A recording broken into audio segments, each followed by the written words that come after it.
Hi everyone, John Eisenhower here. Now, in order to upload your assignments to Blackboard, we normally use, in this class, DRE 97, we normally use Google Drive to create our work.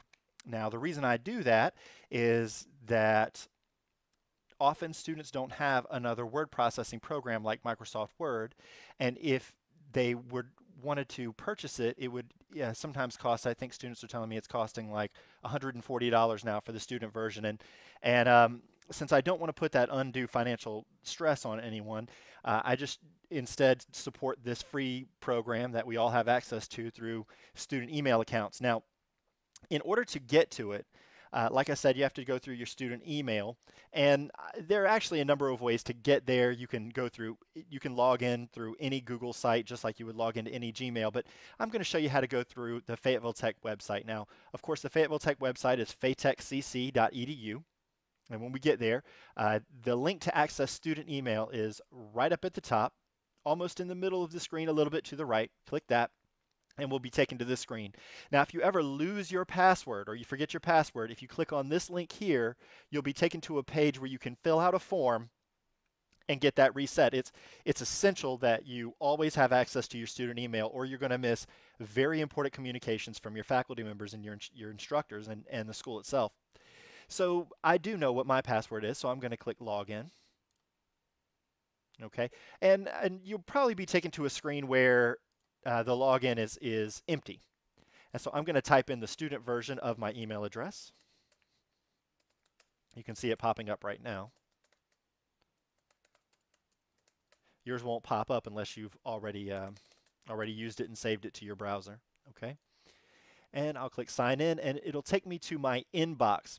Anybody that's had an email before knows what an inbox is. It's the first page that you normally see when logging in, and it's where all your communications from your instructor and from the school will normally land. But this is not where I want to be. This is a really important page because this is where I'm going to communicate with my faculty members and with the school. But I want to access these other Google Apps for Education, or what they're called. And if we look in the top right, we'll see a little grid right beside the name. See, my name is there, okay? And then you'll see a little grid here. Click on it, and a menu will open with all these other applications. I'm going to choose Google Drive. All right, now yours is probably not going to have this much material in it, but I have gone in here and created an MLA formatting example that I can upload to Blackboard just to show you guys how it's done. So I'm going to go in my DRE 97 folder that I created beforehand, and I'm going to open my MLA format document that I made. Now you can see this example looks perfect. This example looks perfect because I follow the instructions that were in Module 1. And so I'm really proud of what I did here, but I want to go ahead and upload it to Blackboard so that my instructor can see it. My instructor can't see it from here.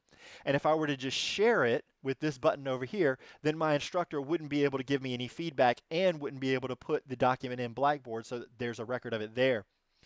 And so what I want to do is download the document from Google Drive and then upload it to Blackboard. And the way I download it is by going into the File menu. Right here, File. I'll click File up in the top left, File, and then I'll scroll down to Download As and choose Microsoft Word. You can see there are a number of options, but the one I want to turn in papers to my instructor is Microsoft Word. That way, Microsoft Word has some tools that allow instructors to provide better feedback to students. And so I want to download it as a Microsoft Word document. So I'll click Microsoft Word, and I'll get an option for downloading it to my computer. Now you can save it anywhere you want on your computer. This option here will actually put it on your local computer, and you can put it anywhere where you're going to remember it. If you think you're going to have trouble finding it later, my recommendation is just to put it on the desktop. Okay, so you come in here, click Desktop, and you can just put your document right here. And I'm going to override an earlier version. I'm going to click Save As. Yes, I want to override it, and here we go. Now Google Chrome, which is the browser I'm using, I can see most of my downloads at the bottom of the screen. I'm not sure what it looks like on Internet Explorer, but in Firefox, it's normally a green arrow in the top right of my screen.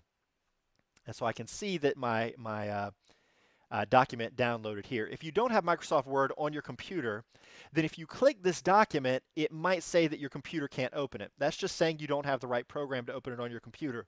You can still save the file on your computer and give it to your instructor. Having Microsoft Word on your computer or not will not change any of that. All right, so now I'm going to go over to Blackboard. I've already logged into my course and I can see the main page. Now this is an older version of the course, so you can ignore announcements like Module 7 assignments due tonight and everything, but the process is the same. So I'll come over here to the assignments area and I'll go into Module 1. Now you'll remember from my Blackboard orientation video, we can navigate through our modules a couple of ways. We can page through using these buttons here or over on the right. But since I know exactly where I want to go, it's the end of the module, I know exactly where I want to go, I'm just going to click on number 5 for this demonstration, whatever link says SafeAssign Writing Assignment. Now, once this assignment closes, that means once it's due and the late days, the late period is gone, then this link will no longer be there. That's why I don't want to get too caught up with the numbers, because after this assignment closes, this link will no longer be here. But as long as I can see this link here, I know that I can still submit my work. So I'll click SafeAssign Writing Assignment just to go directly to that page. And what I see here are a number of instructions. These are the instructions that I originally had, and they're still there, but they originally had them in order to show you guys how to use SafeAssign. That's the instructions here, and show you how to download things from Google Drive and upload them. I'm going to leave those there. This video is not intended to replace those. It's just intended to be a quick run through. So you can review those if you feel like you need to. But what I want to do to upload my document is to come down here to the bottom of the page, and I see this link that says View Complete. So I click that, and I'm taken to the page where I can upload my document. So what I want to do is scroll down, and I see a comments box. I do not want to put my assignment in the comments box. I will not be able to. If I do that, my instructor will not be able to give me any feedback on it. I can't get a grade for the assignment. It can't get run through the SafeAssign program. I cannot put it in the comments box. What I want to do is upload a file. So you see right here it says File to Attach. Now, depending on what browser you're using, if you're using Internet Explorer, Google Chrome, or Firefox, yours might say something different, but it'll be in the same place. Same thing with this button here. I'm not sure what it says something different in Firefox, but in Google Chrome, which is the browser I'm using, it says Choose File. You also see a note here that says SafeAssign accepts these following file formats. If you ever get a message here that says, file format not supported, or you get an error, often it's because you were trying to upload a file format that's not supported. So you want one of these file types. The file type we downloaded from Google Drive is this .docx file type, which is definitely on the list, and we can definitely use it. So I'm going to choose File. And you remember it from earlier, I saved the file in a very convenient place right there on the desktop. I can scroll down. I don't see it immediately, but I can scroll down. And here it is, MLA format. So I highlight that and click Open. You can also just simply double-click the file. And you'll notice that now my file name is right beside the Choose File button. And you can also see the extension, the file extension, .docx, which is definitely on the list here, so I know it's going to work. I want to check the box that says I agree to submit my paper to the Global Reference Database, and what that means is that protects you from others plagiarizing your work in the future if someone were able to get a hold of your file, your assignment. And then I'll click Submit. Now once I do that, I'll be taken right back out to the module introduction page, and I'll see the green bar here, and the message I've gotten is that SafeAssignment successfully submitted this assignment. Well, that's great, but again, I don't really trust it. I like to see things for myself because I want to take responsibility for my own work. So I want to check this myself. And what I'm going to do is just follow the steps just like as if I were going to upload the document originally. So I come in here, number 5, SafeAssign writing assignment. I go right down to view complete. Now the difference, the SafeAssignment link will only take one document at a time. So if you ever need me to reset a link, just contact me and I can do that if you upload the wrong document. But you can see instead of having the comments box and the browse and everything, it says submitted work. Okay, I have a couple of options here. Number 1, I can click this, and it's not going to look correct, but it'll at least give me the text of what I put up there. It's not the actual file I put up there, but it's going to at least give me the text. I can also check the SafeAssignment report over here by clicking this essay report with the little check mark. And here I can see that I had 0% matching text. That's great. Now, if you see a percentage of matching text, don't freak out. I'm not going to automatically accuse you of plagiarism. I always go in here and look at the report before I ever try to give some students guidance on that. But you want to check the report yourself. If I do have Microsoft Word on my computer, or if I'm at school with a computer that has it, I can actually download the real file from here and take a look. So you see that green arrow here. If you just hover over it, you can see the name of the file will pop up, mlaformat.docx. If I have Microsoft Word, I can just open it on my computer.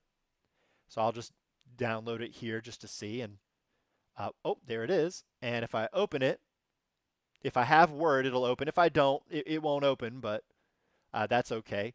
I can click Enable Editing, and then it should look exactly like what I put in. Again, if you don't have Microsoft Word on your home computer, that's okay. You won't be able to open the document, but at least you can see the document name. Okay. And that's about it, guys. If you have any further questions, once your document is there, I'm going to go ahead and grade it. It'll usually take me several days to get it back to you because I'm trying to get all the assignments in. And once it's graded, you can go in the grade book and see my feedback. I think I'll have to post another video to show you guys how to do that. So if you have any questions, just let me know. You can contact me by email or during office hours, or making a post in the questions for the instructor board. All right, well, I hope that helps, and I'll see you later. Have a nice day.